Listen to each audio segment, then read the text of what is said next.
Good evening बच्चों, कैसे हैं आप लोग। आपने हमारा फर्स्ट वीडियो देखा होगा, कैसा लगा कमेंट करके जरूर बताएंगे। और सबसे इम्पोर्टेंट बात कि आप वीडियो देखे हैं तो उस वीडियो में बताई गई हर एक बात को आप अपने कॉपी में नोट करें, क्योंकि यहाँ पर आपको सिलेबस वाइज पढ़ाया जा रहा है। ठीक है, यहाँ पर कोई खाना पूर्ति नहीं हो रही है, एक सिस्टमेटिक सिलेबस से पढ़ाया जा रहा है। जिस दिन प्रकाश के परावर्तन का अंतिम वीडियो लोड होगा उस दिन आप देखेंगे कि आपका प्रकाश का परावर्तन चैप्टर कंप्लीट हो गया और उससे जुड़े हुए सभी प्रश्नों के उत्तर आपके दिमाग में है, उन्हें आपको रटने की आवश्यकता नहीं पड़ेगी। ठीक है, तो आज हमारा दूसरा क्लास है। तो आज हम दूसरे क्लास में प्रकाश के परावर्तन में पढ़ेंगे बच्चों किरण। आज का हमारा टॉपिक है किरण। ठीक है, तो सबसे पहला प्रश्न आता है बच्चों, किरण किसे कहते हैं। तो किरण किसे कहते हैं, तो प्रकाश जब एक सरल रेखा में चलती है, इस मार्कर को देखो, यह मार्कर है, यह इसका मुंह है, यह इसकी पूंछ है। तो इसके मार्कर को मुंह समझो, ठीक है, और ये इसकी पूंछ है। तो ये ऐसे चल रही है एक सरल रेखा में। तो प्रकाश सरल रेखा में चलती है, उसी सरल रेखा में चलने वाली प्रकाश को हम प्रकाश का किरण कहते हैं। और आरेख द्वारा उसे कैसे दर्शाएंगे, तो यहाँ पर देखिए उत्तर लिखा हुआ है कि एक सरल रेखा पर चलने वाली प्रकाश को किरण कहते हैं। और किरण को दर्शाने का आरेख क्या होता है, एक तीर आप बना दीजिए। यह तीर क्या दर्शाता है, यह तीर प्रकाश का किरण दर्शाता है। ठीक है, दूसरा क्वेश्चन है, किरण पुंज किसे कहते हैं। तो पुंज का मतलब क्या होता है, समूह। तो अब प्रकाश का तो केवल एक ही किरण नहीं होता है, बहुत सारी किरण होती है।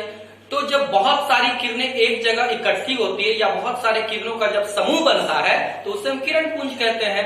तो यहाँ पर देखिए लिखा हुआ है कि किरणों के समूह को किरण पुंज कहते हैं। बहुत आसान सा उत्तर है कि किरण पुंज किसे कहते हैं, तो किरणों के समूह को किरण पुंज कहते हैं। ठीक है, अब किरण पुंज के प्रकार होते हैं। अब एक ही तरह का तो किरण पुंज होगा नहीं, तो उसमें भी प्रकार हैं। तो बहुत सारे तो नहीं, लेकिन 3 हैं। कौन कौन से, अपसारी, समांतर और अभिसारी। अपसारी किरण पुंज, समांतर किरण पुंज और यह देखिए अभिसारी किरण पुंज। ठीक है, अब इसको समझेंगे कैसे कि सर अपसारी किरण पुंज क्या होता है।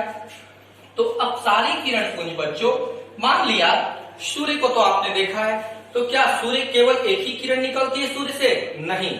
तो सूर्य से अनेकों किरणें निकलती हैं जो विभिन्न दिशाओं में विकृत होती है, फैलती है। ठीक है, तो जब किसी एक प्रकाश स्रोत से किरण निकलकर विभिन्न दिशाओं में विकृत हो जाए, फैल जाए, ऐसे किरण पुंजों को हम कहते हैं अपसारी किरण पुंज। देखिए यह सूर्य है और इससे बहुत सारी किरणें निकल रही हैं। ठीक है, स्रोत एक ही है पर किरण अनेक है। तो जब एक स्रोत से किरण निकलकर बहुत सारी दिशाओं में फैलती है, ऐसे किरण पुंज को हम लोग अपसारी किरण पुंज कहते हैं। ठीक है, अब है हमारा समांतर किरण पुंज। ठीक है, समांतर किरण पुंज किसे कहते हैं, तो किरण तो हर दिशा से चलती है, तो ऐसा तो नहीं कि सारी की सारी अब सारी ही होंगी, सारी एक जगह मिलेंगी ही। कुछ किरणें ऐसी भी होंगी जो आपस में नहीं मिलती हैं। तो ऐसी किरण पुंजे जो आपस में मिलती नहीं और उनके बीच समान दूरी होती है। ठीक है, ऐसी किरण पुंज जो आपस में मिलती नहीं और उनके बीच की दूरी हमेशा समान होती है, यानी कि वे कभी नहीं मिलेंगी।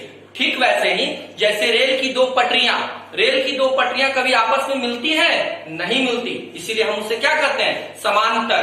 तो समांतर किरण पुंज किसे कहेंगे, तो ऐसा किरण पुंज जिनमें की दो किरणें आपस में कभी नहीं मिलती हो और दो किरणों के बीच की दूरी हमेशा बराबर रहती है। ठीक है, ऐसी किरणें जिसमें दो किरणें कभी आपस में नहीं मिलती और दो किरणों के बीच की दूरी हमेशा बराबर होती है, ऐसे किरण पुंज को हम समांतर किरण पुंज कहते हैं। अब देखिए समांतर किरण पुंज में आप देखिए ये सारे किरण पुंज का आरेख बना हुआ है। अब देखिए हर एक किरण पुंज की दूरी एक दूसरे से समान है। इस किरण पुंज की दूरी इससे समान है, इस किरण पुंज की दूरी इससे समान है, यानी कि यह दूरी दोनों दूरी बराबर है। और ये कभी भी कितनी भी हम आगे बढ़ा लें, ये कभी आपस में नहीं मिलेंगी। तो ऐसी किरण पुंज जो आपस में कभी न मिलती हो और एक दूसरे के समांतर चलती हो, ऐसी किरण पुंज को हम लोग कहते हैं समांतर किरण पुंज। ठीक है, अब हमारी तीसरी किरण पुंज है जो कि अभिसारी किरण पुंज। ठीक है, तो अभिसारी किरण पुंज क्या होती है, तो अपसारी में आपने देखा बच्चों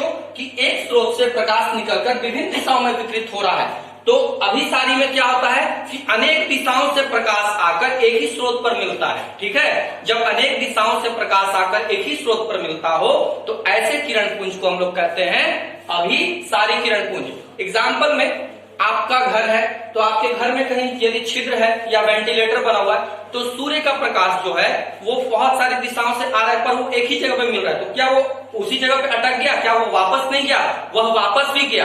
तो जब वो एक जगह से निकलकर वापस गया और फिर अनेक दिशाओं में फैल गया तो उसे हम कहते हैं अभिसारी किरण पुंज। यानी कि बच्चों, जब प्रकाश एक स्रोत से निकलता है और विभिन्न दिशाओं में फैलता है तो उसे क्या कहते हैं? अपसारी। और जब विभिन्न दिशाओं से आता हुआ प्रकाश एक ही स्रोत पर जाकर मिल जाए तो उसे हम कहते हैं अभिसारी किरण पुंज। ठीक है, इसे नोट कर लें। आप नोट करना चाहते हैं तो नोट करें, तो स्क्रीनशॉट ले सकते हैं। ठीक है, और बच्चों जब आप वीडियो देखते हैं तो वीडियो को शेयर जरूर किया करें। ठीक है, शेयर करें, लाइक करें, ठीक है, कमेंट करें कि आपको वीडियो कैसा लगा। यदि कुछ ऐसी बातें हो जो आप ना समझ पाए हो तो कमेंट में जरूर बताया करें। ठीक है, तो इसे आप नोट डाउन कर लें। ओके, ठीक है, अब हम आगे बढ़ते हैं। तो इसको मिटा रहा हूं मैं।